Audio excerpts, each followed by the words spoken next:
Fala, leitores da Bíblia, graça e paz, como é que vocês estão? Hoje a gente vai ler primeiro Crônicas, capítulo 15 e 16, e também leremos o capítulo 4 de Eclesiastes. Vamos falar com o Senhor? Senhor nosso Deus e Pai, mais uma vez pedimos tua bênção na leitura que vamos fazer da tua palavra.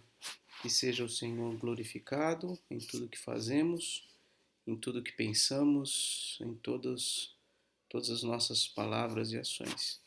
Abençoa-nos mais nesse dia, assim pedimos em nome de Jesus. Amém. Primeiro Crônicas, capítulo 15. Os levitas designados para levarem a arca. Davi fez também casas para si mesmo, na cidade de Davi, e preparou um lugar para a arca de Deus e lhe armou uma tenda. Então ele disse: ninguém pode levar a arca de Deus a não ser os levitas. Olha só, agora ele se deu conta que havia um equívoco, um erro crasso na maneira como ele tentou levar a arca pela primeira vez, né, através de carros de bois. Não é dessa maneira, mas é apenas os levitas, né, que podem fazer esse transporte. A referência aqui é de Deuteronômio capítulo 10, versículo 8. Porque o Senhor os escolheu para levarem a arca do Senhor e o servirem para sempre. Davi reuniu todo Israel em Jerusalém para trazer a arca do Senhor para o lugar que ele havia preparado para ela. Davi reuniu os filhos de Arão e os levitas. Dos filhos de Coate veio Uriel, o chefe, e seus irmãos, 120. Dos filhos de Merari veio Asaías, o chefe, e seus irmãos, 220. Dos filhos de Gerson veio Joel, o chefe, e seus irmãos, 130. Dos filhos de Elisafã veio Semaías, o chefe, e seus irmãos, 200. Dos filhos de Hebron veio Eliel, o chefe, e seus irmãos, 80. Dos filhos de Uziel veio Aminadab, o chefe, e seus filhos, 112. Davi chamou os sacerdotes Zadok e Abiatar, e os levitas Uriel, Asaías, Joel, Semaías, Eliel e Aminadab. Eles disse: vocês são os chefes das famílias dos levitas. Santifiquem a si mesmos e aos seus irmãos, para que possam trazer a arca do Senhor, Deus de Israel, ao lugar que preparei para ela. Pois visto que vocês não a carregaram na primeira vez, o Senhor nosso Deus irrompeu contra nós, porque não o buscamos segundo nos tinha sido ordenado. Que coisa, né? Muito interessante, muito preciosa essa reflexão aqui de Davi sobre a maneira como a arca deveria ser transportada. Os levitas deveriam se santificar, né, para que pudessem levar a arca. E aí, olha só, visto que não foi feito isso da primeira vez, então Deus manifestou a sua ira porque não o buscamos segundo nos tinha ordenado. Quer dizer, eles estavam buscando o Senhor. O texto até contou como eles expressavam grande alegria diante do Senhor, porém, eles não o buscaram segundo nos tinha sido ordenado. Então, esse é um princípio estabelecido no Antigo Testamento, que permanece no Novo Testamento e permanece até os dias de hoje. Nós devemos buscar o Senhor segundo a maneira como Ele quer ser buscado, da maneira como Ele quer ser adorado. Versículo 14. Então os sacerdotes, os levitas, se santificaram para trazer a arca do Senhor, Deus de Israel. Os filhos dos levitas trouxeram a arca de Deus sobre os ombros pelos cabos, como Moisés havia ordenado segundo a palavra do Senhor. Então tinha que ser nos ombros, tinha que ser através daqueles cabos que passavam por aquelas argolas, enfim, tinha que ser do jeitinho certo como Deus havia prescrito. Davi ordenou aos chefes dos levitas que constituíssem os seus irmãos, os cantores, para que, acompanhados por instrumentos musicais, liras, harpas e símbolos, se fizessem ouvir, levantando a voz com alegria. Assim os levitas designaram Emã, filho de Joel, e dos irmãos dele Asaf, filho de Berequias, e dos filhos de Merari, irmãos deles, Etã, filho de Cusaías, e com eles os seus irmãos da segunda ordem, Zacarias, Benê, Jaziel, Semiramote, Jeiel, Uni, Eliabe, Benaia, Maazéias, Matitias, Elifeleu, Miqunéias e os porteiros Obed-edom e Jeiel. Assim, os cantores Emã, Asaf e Etã se faziam ouvir com símbolos de bronze. Zacarias, Aziel, Semiramote, Jeiel, Uni, Eliabe, Maazéias e Benaia com liras em voz de soprano. Matitias, Elifeleu, Miqunéias, Obed-edom, Jeiel e Azazias com harpas em voz de baixo para conduzir o canto. Kenanias, chefe dos levitas músicos, tinha o encargo de dirigir o canto, porque era perito nisso. Berequias e Eucana eram porteiros da arca. Sebanias, Josafá, Natanael, Amassai, Zacarias, Benaia e Eliezer, os sacerdotes, tocavam as trombetas diante da arca de Deus. Obed-edom e Jeías eram porteiros da arca. Então veja que dentre os levitas, que era uma tribo todinha, tinha aqueles que eram designados para uma atuação musical, né? Não eram todos os levitas que eram músicos, mas dentre os levitas havia o grupo daqueles que se especializavam na área da música, na área do canto, e o faziam com excelência. Não se tratava de gente de boa vontade simplesmente, mas gente de qualidade, gente que tinha realmente perícia naquilo que fazia. Aí uma pergunta que me ocorreu aqui agora, enquanto eu lia, né? Será que não existiam bons cantores nas outras tribos de Israel? Provavelmente existiam, sim, excelentes cantores, excelentes músicos nas outras tribos de Israel. Porém, não eram eles que deveriam conduzir o canto congregacional, mas estes aqui, os levitas, que tinham o encargo disso, né? Então, é algo para a gente refletir também a respeito de quem deve se trabalhar realmente, exercer essa função de conduzir o canto congregacional nas nossas igrejas. É claro que a gente não vai ter levitas, os levitas já passaram. Aliás, tem muitas igrejas que chamam os músicos de levitas, né? Mas isso não é bem uma concepção correta. Como eu disse, os levitas eram uma tribo inteira e o grupo dos músicos era apenas um pequeno grupo dentre tantos que eram chamados de levitas, né? Mas muitas igrejas têm os levitas que chamam assim, né?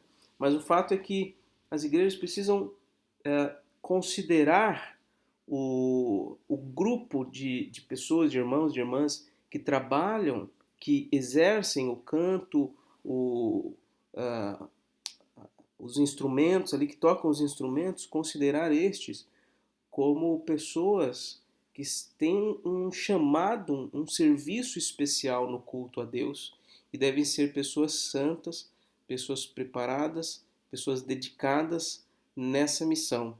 Não pode ser qualquer pessoa de boa vontade, ou o critério de avaliação para se estar no grupo não é, em primeiro lugar, a qualidade do canto, embora seja fundamental que seja feito com excelência, mas o importante, em primeiro lugar, é que seja uma vida, pessoas que vivam uma vida correta diante de Deus, uma vida santa e que se dedicam a esse trabalho, né? Não é o ideal que nós vemos nas igrejas, em nenhuma igreja, né? Não é, mas eu penso que a Bíblia nos traz princípios aqui que, se colocados em prática, certamente redundarão em um canto congregacional muito abençoador para a vida da igreja, que é diferente de um show. Versículo 25. Davi, os anciãos de Israel e os capitães de milhares foram com alegria buscar a arca da aliança do Senhor na casa de Obed-edom E visto que Deus ajudou os levitas que levavam a arca da aliança do Senhor, ofereceram em sacrifício 7 novilhos e 7 carneiros. Davi estava vestido com um manto de linho fino, bem como todos os levitas que levavam a arca, os cantores e Quenanias, chefe dos que levavam a arca dos cantores. Davi vestia também uma estola sacerdotal de linho. Assim, todo Israel levou a arca da aliança do Senhor com júbilo e ao som de clarins, trombetas e símbolos, fazendo ressoar harpas e liras. Quando a arca da aliança do Senhor estava entrando na cidade de Davi, Mical, filha de Saul, olhou pela janela, e ao ver o rei Davi dançando e se alegrando, ela o desprezou em seu coração.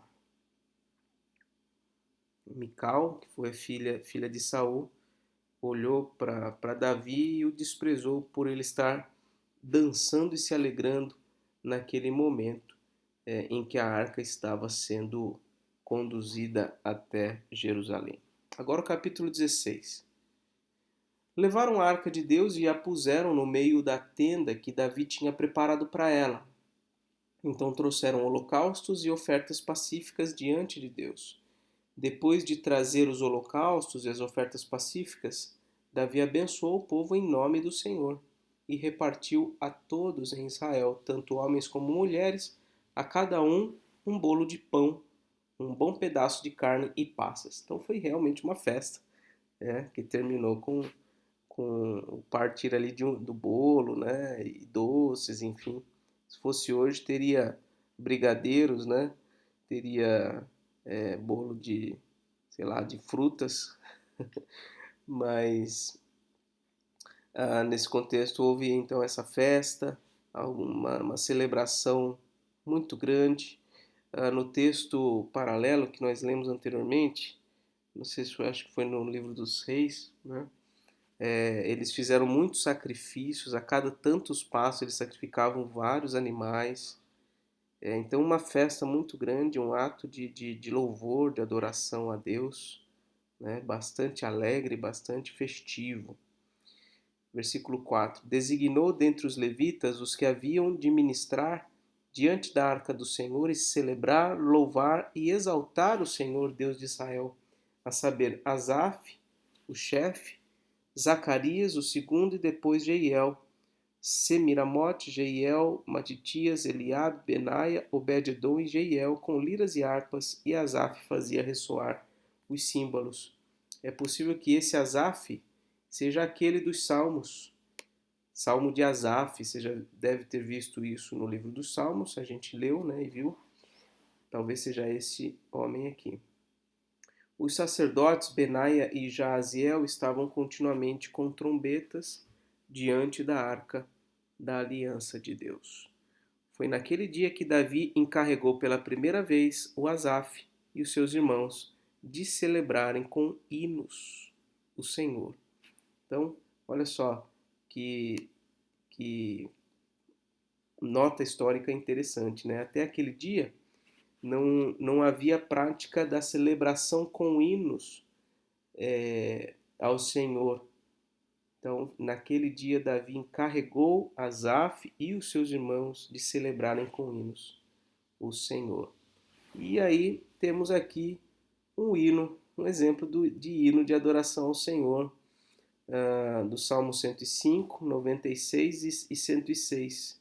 Esses salmos aqui refletem as palavras deste hino de ação de graças. Existem alguns pastores e algumas igrejas que têm optado pela salmodia exclusiva. Não sei se você já ouviu falar a respeito disso, mas é a prática do canto dos salmos nas igrejas de forma exclusiva.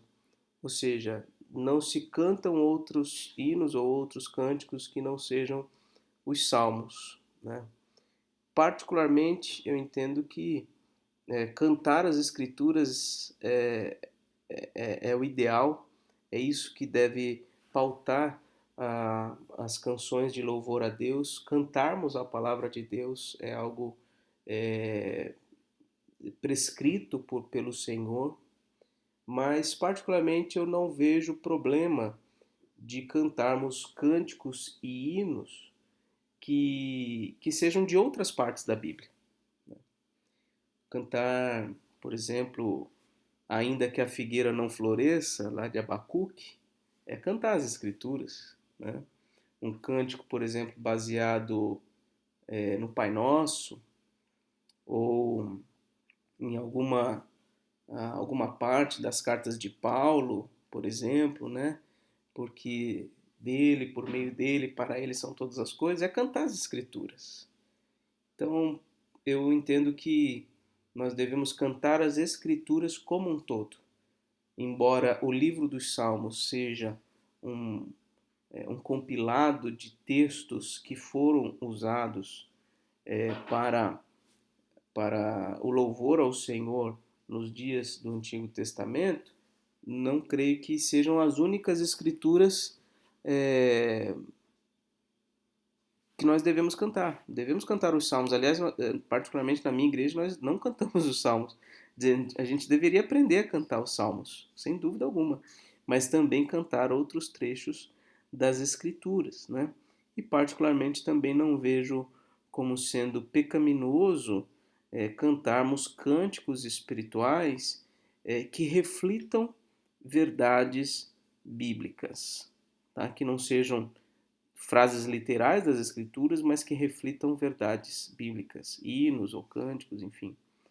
Então, vamos à leitura do hino de ação de graças de Davi. Deem graças ao Senhor, invoquem o seu nome, tornem conhecidos entre os povos os seus feitos, cantem a Deus, cantem louvores a Ele, falem de todas as suas maravilhas, gloriem-se no seu santo nome, alegre-se o coração dos que buscam o Senhor, busquem o Senhor e o seu poder, busquem continuamente a sua presença. Lembrem-se das maravilhas que ele fez, dos seus prodígios e dos juízos de seus lábios. Vocês, descendentes de Israel, seu servo, vocês, filhos de Jacó, seus escolhidos. Ele é o Senhor, nosso Deus. Os seus juízos permeiam toda a terra. Lembra-se perpetuamente da sua aliança, da palavra que empenhou para 1000 gerações, da aliança que fez com Abraão e do juramento que fez a Isaque, o qual confirmou a Jacó por decreto e a Israel por aliança perpétua, dizendo: Eu lhe darei a terra de Canaã como porção da sua herança.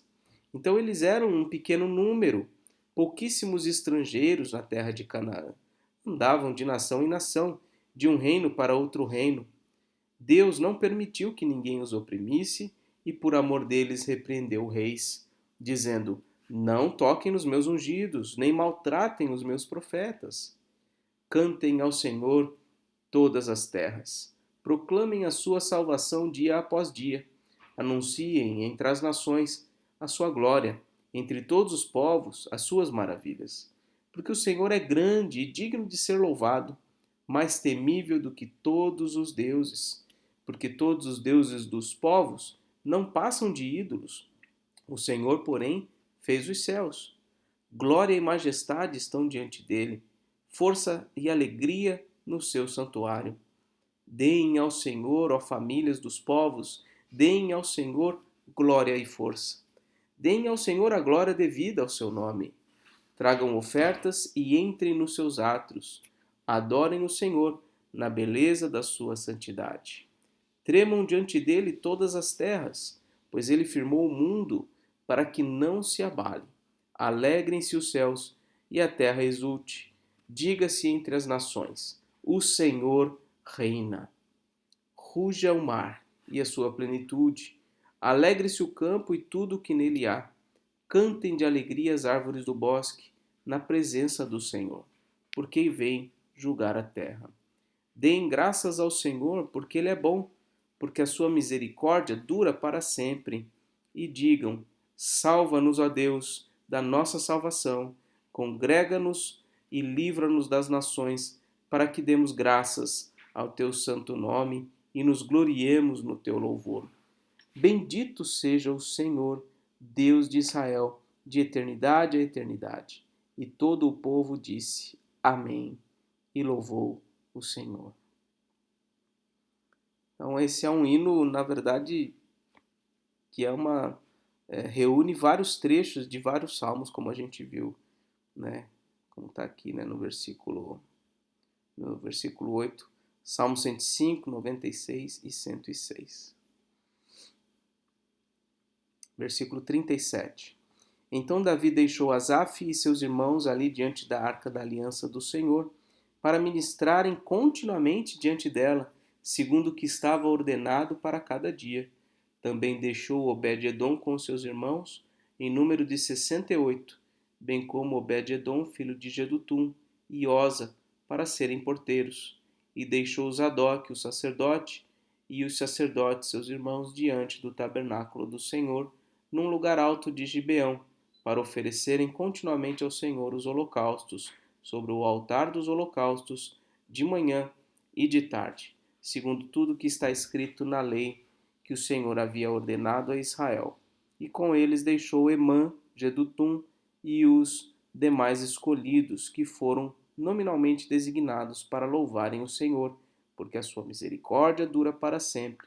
Portanto, com eles estavam Emã e Jedutum, que faziam ressoar trombetas, símbolos e instrumentos musicais usados para louvar a Deus. Os filhos de Jedutum eram porteiros. Então todo o povo se retirou, cada um para sua casa, e Davi também foi para abençoar a sua casa. Esse Jedutum também aparece no livro dos Salmos, não me lembro qual dos Salmos, mas esse nome também aparece lá. E agora vamos a Eclesiastes, capítulo 4. As tribulações da vida. Vi ainda todas as opressões praticadas debaixo do sol. Vi as lágrimas dos que foram oprimidos, sem que ninguém os consolasse. Vi a violência na mão dos opressores, sem que ninguém consolasse os oprimidos. Por isso considero mais felizes os que já morreram, mais do que os que ainda vivem. Porém, mais feliz do que uns e outros é aquele que ainda não nasceu e não viu as más obras que se fazem debaixo do sol. E de fato, se a gente para pensar no tamanho das maldades que acontecem no mundo, não só a violência propriamente dita, mas tanta deformidade, tanta transgressão, realmente nós vivemos num período, num mundo caído e quebrado. Essa é a constatação de Salomão. Nós vivemos num mundo quebrado. Então vi que toda fadiga e toda habilidade no trabalho provém da inveja do ser humano contra o seu próximo. Também isto é vaidade e correr atrás do vento. O tolo cruza os braços e destrói a si mesmo. Melhor é um punhado de descanso do que ambas as mãos cheias de trabalho e correr atrás do vento. Então considerei outra vaidade debaixo do sol. Um homem sem ninguém, que não tem filhos nem irmãos, mas que não cessa de trabalhar e cujos olhos não se fartam de riquezas. E ele não pergunta: para quem estou trabalhando se não aproveito as coisas boas da vida? Também isto é vaidade e enfadonho trabalho. Melhor é serem dois do que um, porque maior é o pagamento pelo seu trabalho. Porque se caírem, um levanta o companheiro, mas ai do que estiver só, pois caindo não haverá quem o levante. Também, se dois dormirem juntos, se aquecerão, mas se for um sozinho, como se aquecerá? Se alguém quiser dominar um deles, os dois poderão resistir. O cordão de 3 dobras não se rompe com facilidade. Melhor é o jovem pobre e sábio do que o rei velho e tolo, que já não se deixa admoestar, porque ele saiu da prisão para reinar, embora tenha nascido pobre em seu reino. Vi todos os viventes que andam debaixo do sol com o jovem sucessor, que ficará em lugar do rei. Era sem conta todo o povo que ele dominava. Mas os que virão depois não estarão contentes com ele. Na verdade, também isto é vaidade e correr atrás do vento. Então é um livro assim de muito pessimismo, né, aparentemente. Aqui é um retrato real de como as coisas são no mundo, né? Muitas tribulações, as motivações pecaminosas, né, daqueles que trabalham avidamente por riqueza, a importância né, de como é melhor de fato não viver sozinho nesse mundo caído. É melhor você ter companhia, você ter com quem contar, você, é, enfim, muitos usam esse trecho aqui para refletir sobre o casamento, né? Mas eu não penso que aqui seja um texto sobre casamento. Penso que aqui está falando mais realmente da sociedade, da companhia, né, das parcerias. Embora, obviamente, quando nós encontramos no nosso casamento alguém dessa monta, né, dessa monta não, dessa qualidade, né, alguém parceiro, alguém que caminha junto, alguém que trabalha junto, alguém que levanta o outro quando está abatido e tudo mais, quando se encontra isso no casamento, é excelente, é excelente, né? Sem dúvida, uma das coisas pelas quais, uma das razões pela qual existe o casamento é o companheirismo, né? Para que a gente não caminhe sozinho. Embora em muitos contextos, em muitos casamentos, apesar de serem dois, haver ali uma união, né? Ah, existe também o caso de muita gente que, mesmo estando numa relação de casamento, acaba vivendo sozinho. E versículo 13, melhor é o jovem, como eu já li essa parte também, que fala, né, do jovem que é pobre e sábio, do que o rei velho e tolo, que já não se deixa admoestar.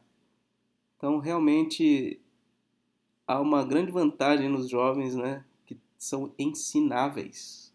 É muito melhor, né, um jovem que ainda não tem recurso, ainda não tem dinheiro, ainda não tem nada, mas ele é ensinável, do que um velho que já não tem mais, já tem uma vida estabilizada e tudo mais, mas já não aprende mais, já não se deixa de mostrar, enfim.